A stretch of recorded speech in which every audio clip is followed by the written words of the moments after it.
चलो अगला क्वेश्चन देखते हैं। इस क्वेश्चन में देखो क्या दिया गया है।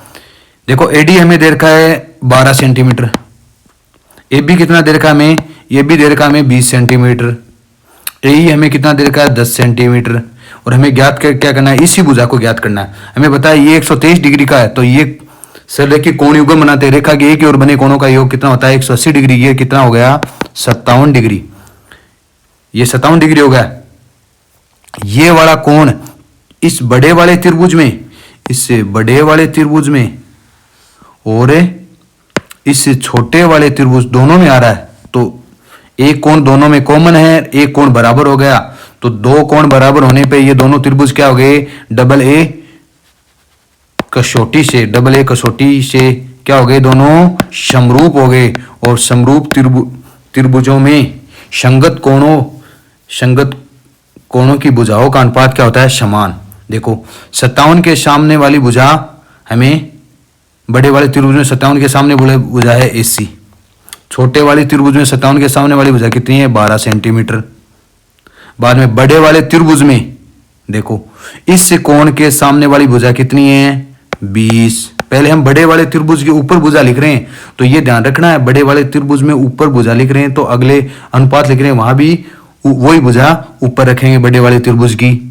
बाद में ये कोण, इसमें ये भुजा कितनी है 10, तो AC का मान कितना आ जाएगा 2 गुणा 12 कितना आ जाएगा, का मान आ जाएगा 24 सेंटीमीटर। AC का मान 24 सेंटीमीटर हो गया, जबकि हमें तो EC ज्ञात करना है।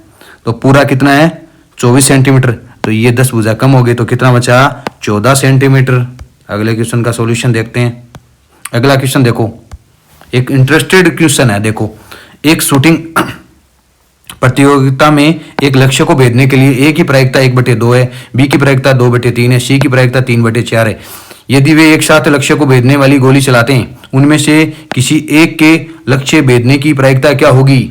मैं ये मान लेता हूं A ने लक्ष्य को भेद दिया, तो किसी एक के लक्ष्य मतलब लक्ष्य को भेदा माना जाएगा अगर एक भी उनको भेद दे। अगर A ने भेद दिया, लक्ष्य को भेदा है, तो B और C ने नहीं भेदा। मैं ये मानता हूं A ने भेद दिया, C ने होगा तो इसकी प्रायिकता कितनी होगी, B की कितनी होगी, सॉरी B की कितनी होगी 1/3।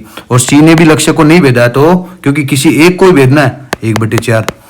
या ये भी हो सकता है प्लस, या ये भी हो सकता है A ने नहीं भेदा लक्ष्य को किसने भेद दिया, भेदा है B ने, और उसको C ने नहीं भेदा। या ये हो सकता है A ने भी नहीं भेदा, B ने भी नहीं भेदा लक्ष्य को किसने भेदा है, C ने। ये हो सकता है।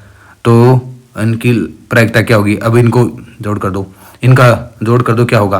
देखो इनका सबका लैस कितना आएगा 24 आएगा। ऊपर यहाँ पहले वाले में कितना आएगा 1, दूसरे वाले में कितना आएगा 2, तीसरे वाले में कितना आएगा 3। इनको गुणा करेंगे तो कितना आ जाएगा 6/24। 6/24 का मतलब 1/4।